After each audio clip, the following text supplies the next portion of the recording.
Back once again with Erika Brown of the Cricket to talk all things Manchester by the Sea and Essex. It's been a big week for both communities, so let's get right to it. How are you, Erika? A lot of stuff happening. You're absolutely right. Right off the top, there we have breaking news. Yeah, we have breaking news in that the mask mandate that we've been talking about since September 1. I mean, they was instituted in Manchester, if you remember, on in late August.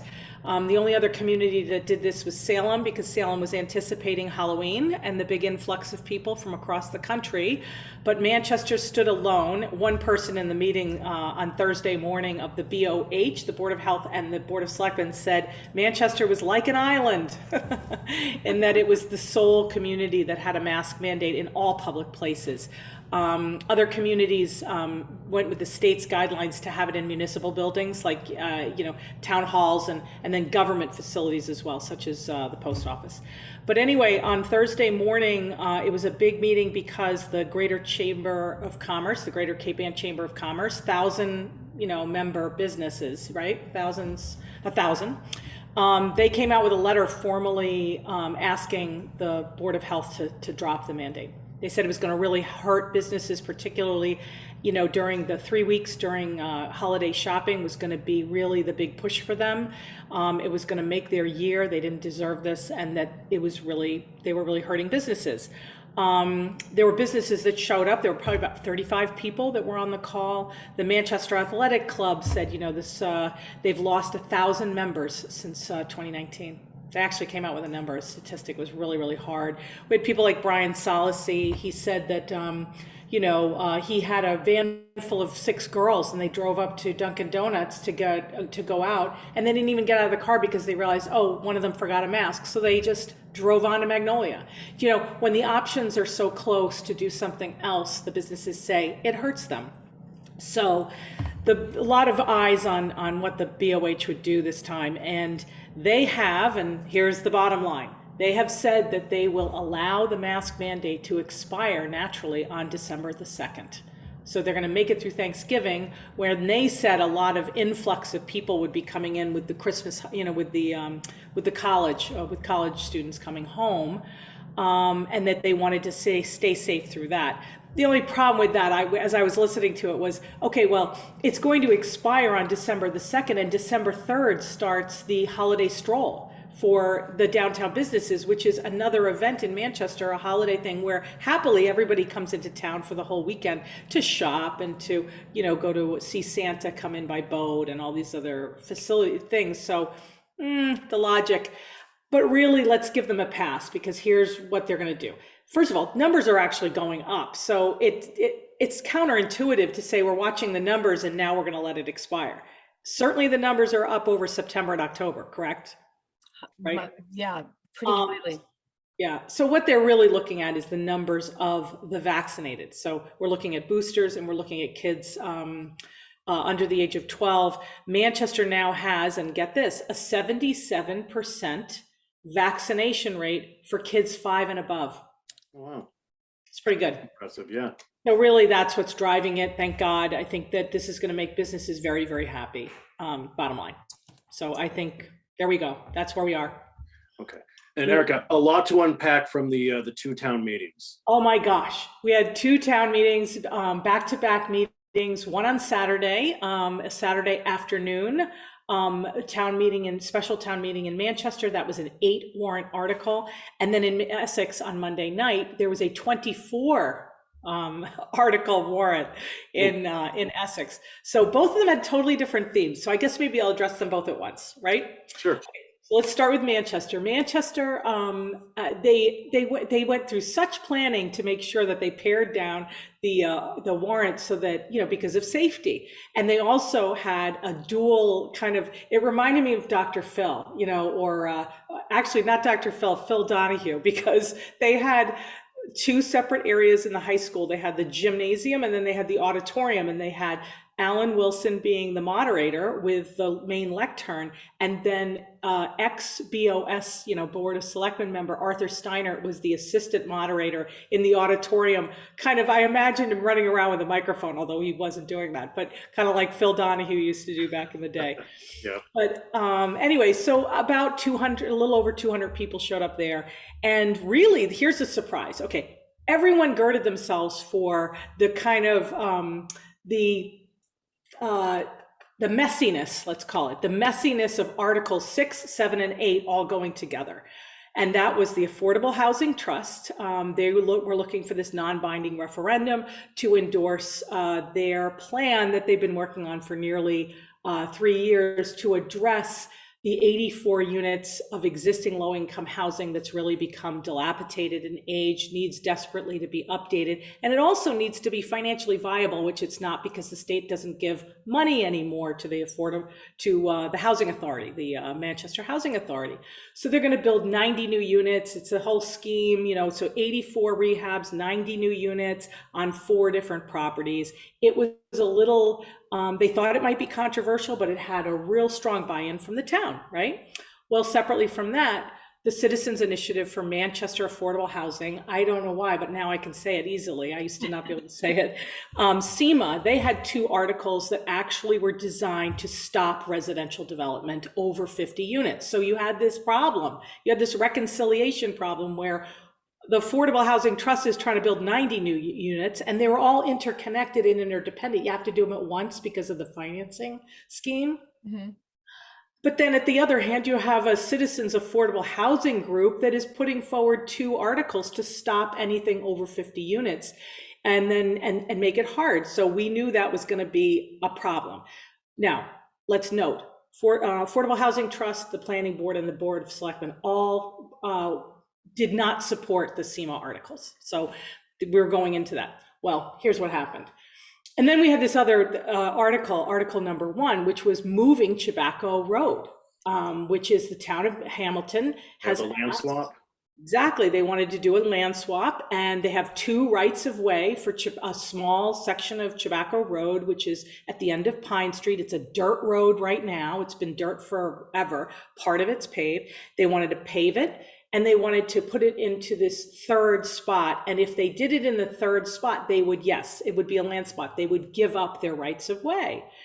So we were thinking that wasn't going to be anything, but that the Affordable Housing Trust thing was going to be where all the stuff was. Well, guess what? All the time was spent on the Chibacco Road. It became a controversy, exactly. Yeah. And there was a group that, this is a road that is really popular with bikers and people, bicyclists, I should say, not bikers, as in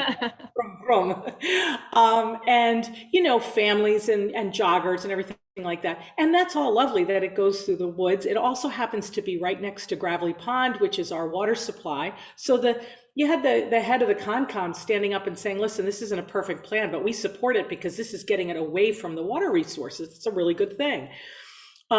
You had neighbors, people who live in Hamilton on Chibacco Road, kind of speaking up at our town meeting saying, we don't like this. We're really worried about safety. And the truth is, town of Hamilton did not do its paperwork properly with the state. And with that excuse, everyone said this shouldn't be, even addressed right now. The truth is it could have been addressed. But I think that the town needs more time to kind of vet this through different boards and kind of feel good about it and come to a consensus. And the truth really is, on the one hand, we live in a municipality, we live in a commonwealth, and we have roads that, Hamilton should have the right to have access to 128 for its emergency vehicles. That's really what's driving this for them.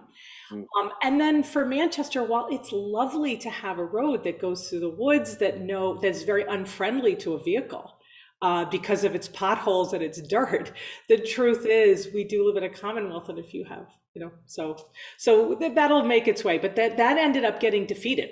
So I guess I should have started with that, but it was a very narrow margin because you had to, it was, the vote was 60 to 91, 91 in favor of doing it. But the reason it didn't pass is it required a 2/3 majority because it was a land swap, and that didn't go through. So that's gonna be revisited. My guess is in the springs, Hamilton will get its thing together.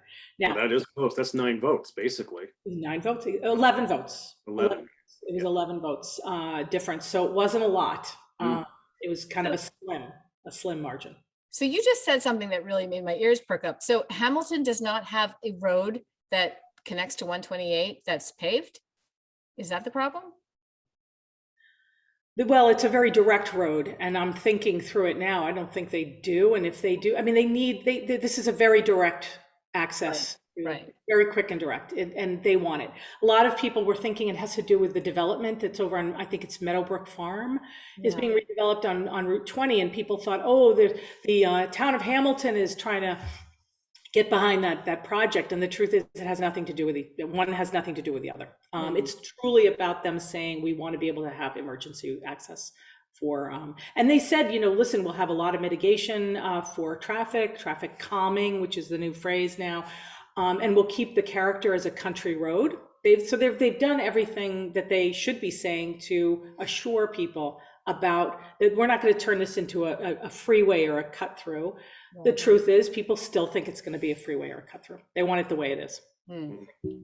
Another thing though, and getting back to the articles for the Affordable Housing Trust, there was a resounding support for the non-binding referendum. So I think 16 people voted against it. And so there was this big thing. And then in the week before, literally the week before town meeting, SEMA withdrew its 2 articles. They finally listened to all the feedback that they were getting from the boards, and they tried to kind of adjust their, they try to edit things. They're saying, well, we'll do a 2-year cap, and I think they just realized it's not compatible. It's not compatible. As much as they said, oh no, we have this full-throated support of the Affordable Housing Trust. I believe that they do have a full-throated support of the Affordable Housing Trust. That doesn't stop the fact that the components of their articles were in competition with going to undermine it, right? And they undermined it. And it's not because I say it, by the way. Yeah. It's not because the paper says it. It's because it's true. Right. And it was true when we wrote it, and it was true the very night of town meeting when they were saying that, that there were other reasons why they were. It's not. They just probably rushed this through quickly, and they didn't understand that there were unintended consequences of their own actions. I mean, look at SEMA has in the last 6 months of town meetings, they have produced 6 articles for town meeting. That is extraordinary. That's an extraordinary pace. And right. All of them have to do with zoning, and all of them have to do with limiting residential development. None of them had directly anything to do with affordable housing. When it comes to affordable housing, which is their mission, I guess, they do things like they have arranged for the purchase of Powder House Lane, the 29-unit building. That has nothing to do with town meeting, but it is an action that is about affordable housing, right? When it comes to town meeting stuff, these articles, none of them have to do with affordable housing. So maybe the people who are doing the town meeting articles are different than the people doing these other initiatives, and they just didn't understand the impact. That's what I'm going to say. Anyway, and then Essex, do you want to hear about Essex really quick? Of course we do, yes. All right, well, Essex was really interesting because of those 24 articles, I think the headline that we had in the article is, it's in the way that you do use it, the money, the song. It was all about money. It was like a big financial extravaganza. So it was all about municipal finance and moving money from one place to the next. I will say 2 highlights for me as an observer.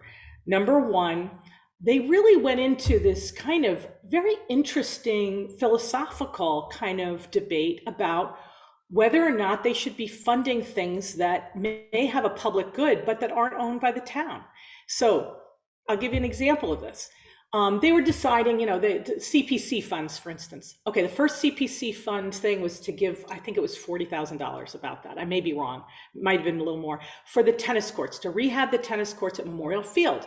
Mm-hmm. They have this idea, and they're going to use CPC money for it, Community Preservation Committee funds, which is state matched, although it's a very low match right now. It used to be higher, but it's a surcharge on local real estate taxes that the state enables you to bank and use for affordable housing, open space, and historic preservation. You're supposed to use 10% for each one, and then the balance is discretionary, right?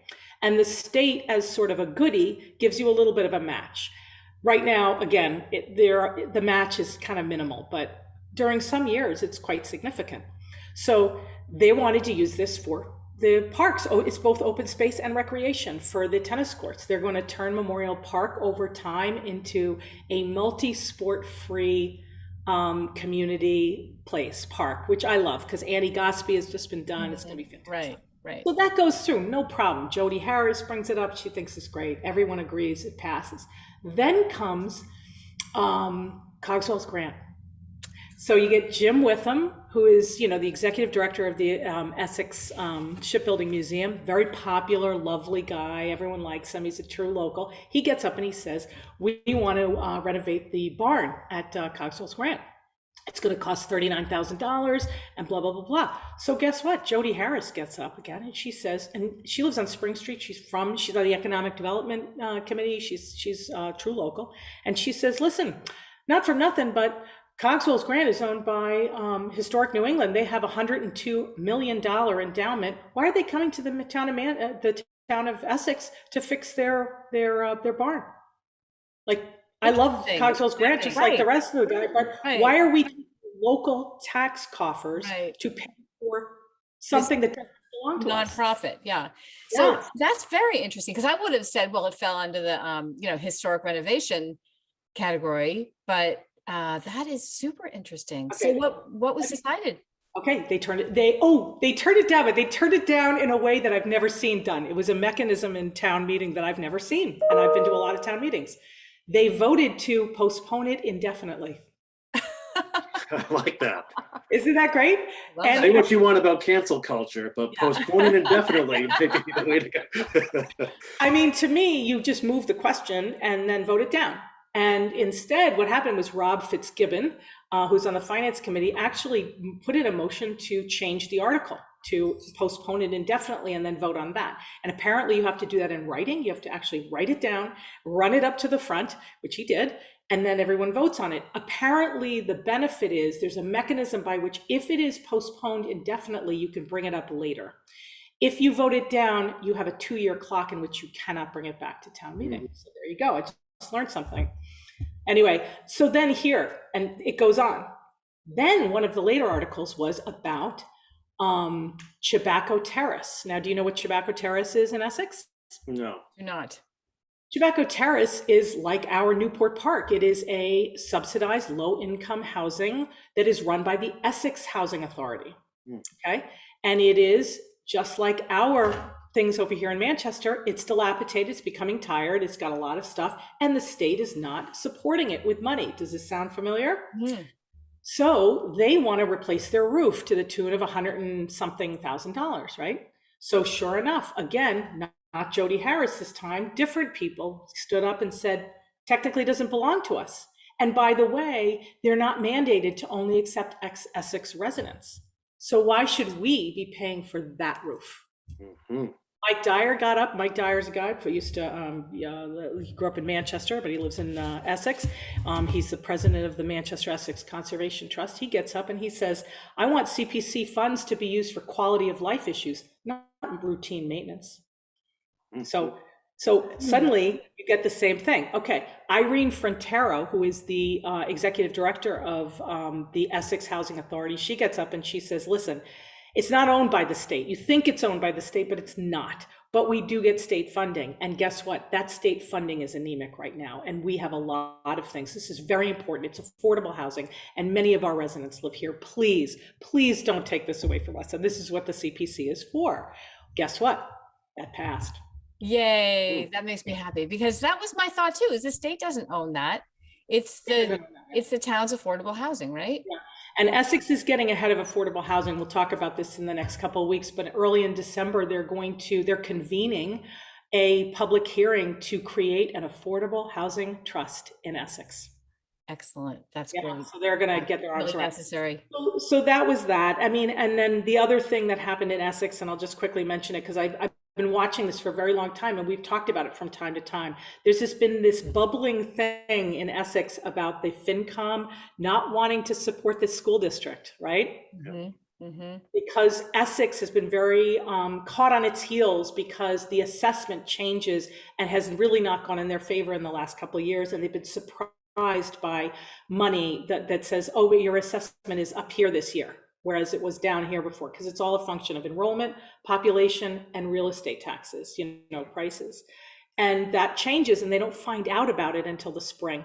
And they don't like it I can imagine, because it's got a big ripple effect. It's a big part of their budget. Mhm. So they voted a 300 and something thousand, I'm not exactly sure, but 300 and something thousand stabilization fund to help them get through, smooth out those ups and downs.